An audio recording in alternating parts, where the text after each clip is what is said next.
dari Akhina Agung di Lampung, Masya Allah. Assalamualaikum ya Habib. Mau bertanya akibat hukum sumpah yang sekarang dinamakan sumpah pocong. Soalnya almarhum datuk saya dengan tetangganya si pemulai itu pernah melakukan sumpah tersebut dengan perjanjian. Siapa yang melanggar sumpah tersebut akan keturunannya maaf gila semua. Tapi ternyata tetangga si pemulai duluan yang tersebut melanggar sumpah tersebut, dan setelah ia meninggal keturunannya maaf gila semua ya Habib, atau kurang lebih seperti itu. Pertanyaannya, apakah ini akibat dari sumpah tersebut atau bagaimana ya Habib? Mohon penjelasannya. Perlu kita ketahui, memang ada dosa di mana dosa itu mengundang murka Allah, sehingga murka Allah itu ila sab'il aulad, sampai ke 7 keturunan. Seperti hanya ada amal saleh yang mengundang ridhonya Allah dan ridhonya Allah sampai ke 7 keturunan. Tapi ini tidak tahu dosa apa Allah rahasiakan, dan tidak tahu amalan apa Allah rahasiakan. Itu yang pertama.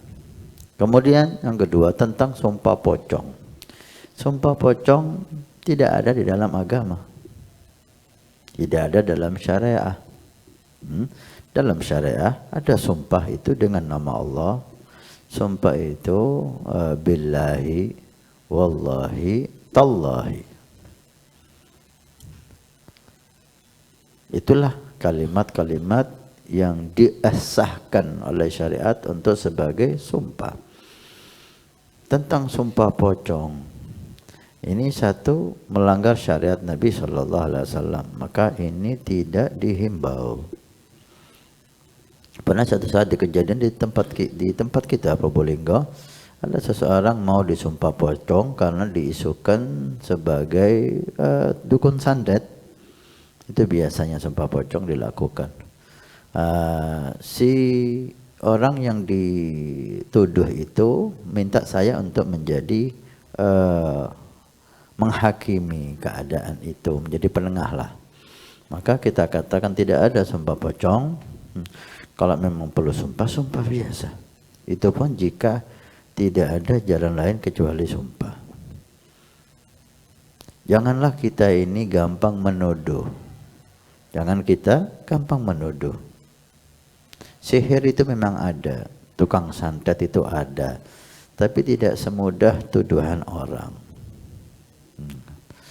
Ala kulli hal. Karena dukun santet itu tidak bisa dibuktikan dengan nyata. Itu hal yang nggak bisa, tidak ada buktinya. Apa buktinya? Kecuali dia melakukan ritualnya itu di depan masyarakat, di depan orang, baru bisa. Ketika dia ritualnya itu sendirian, mana bisa kita tahu bahwa dia atau bukan? Maka himbauan saya untuk kita, janganlah kita gampang menuduh orang. Tak usah takut dengan dukun santet atau siapapun. Bentengi diri Anda dengan wirid, dengan zikir, selesai. Yang kedua, janganlah kita ini membuat ittaqu mawadi'at tuham. Jauhi tempat-tempat atau hal-hal yang membuat kita ini dituduh oleh orang. Jangan memposisikan diri kita ini dituduh. Sebagian orang menyendiri dari masyarakat, tidak kumpul dengan masyarakat, tidak sholat Jumat di situ. Mungkin dia sholat Jumat di luar, tidak mau sholat jamaah di situ, tidak mau ikut acara-acara di situ, sehingga hubungan sama masyarakat renggang. Akhirnya ketika berbuat hal-hal yang aneh dikit, mulailah tuduhan-tuduhan itu. Maka hendaknya kita ini membaur dengan masyarakat, sehingga tuduhan itu tidak bisa tidak ada. Baik. Tentang sumpah pocong, kalau itu terjadi, kemudian yang disayangkan, kenapa sumpahnya itu keturunannya gila semua? Kenapa enggak yang dia aja yang gila gitu loh? Ada apa Anda korbankan keturunan Anda? Kalau saya melanggar sumpah saya, keturunan saya gila. Ada apa keturunan Anda masukkan dalam perbuatan Anda itu? Kalau memang harus sumpah, kalau dia melanggar, dia yang gila, nggak usah keturunannya, gitulah. Dan hal ini bukan berarti kalau orang tua sumpah keturunannya gila itu akan gila beneran lah. Siapa dia? Dia nabi. Dia wali, sehingga ucapannya pasti dikabulkan oleh Allah. Dosanya apa keturunan sama sumpahnya dia? Berapa banyak orang ngomong tidak dihiraukan sama Allah, nggak ada nilainya. Seperti orang gila, dianya gila. Oleh karena itu tidak dihimbau untuk kita jangan gampang menuduh, bentengi diri kita dengan zikir, dengan wirid, ya.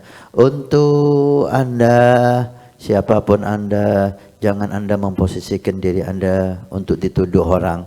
Bergaulah dengan masyarakat, kumpul dengan mereka, sholat jamaah, hadir, gitu. Jangan Anda menyendiri, jangan Anda membuat hal-hal yang aneh yang membuat masyarakat itu menuduh Anda.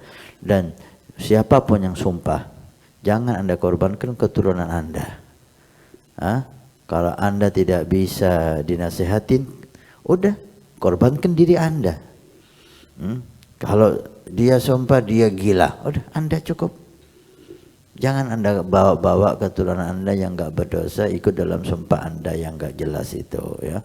Dan bukan semua orang yang sumpah akan diterima, kemudian dampaknya itu keturunannya akan diwujudkan oleh Allah lah.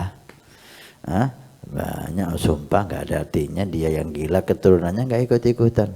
Karena itu jangan Anda yang menjadi keturunan orang yang sumpah itu Anda gelisah. Jangan Anda gelisah. Allah itu adil. Gak ada dosa orang tua dilimpahkan ke anak itu. Allah itu adil. Jangan Anda gelisah. Anda perbaiki kejelekan orang tua Anda, jadikan pelajaran bagi Anda sehingga Anda tidak mengulangi kejelekan tersebut. Kata Abdul Haddad, khudh ma sofa wa da'il qadar. Ambil yang baik dari orang tua Anda, dari guru Anda, dari tokoh Anda, dari siapapun, ambil yang baik. Yang jelek dari orang tua Anda, dari guru Anda, dari tokoh Anda, dari teman Anda, yang jelek tinggalkan. Sehingga Anda menjadi orang yang baik. Tidak usah takut, tidak usah gelisah atas sumpah yang telah dilakukan oleh orang tua atau kakek.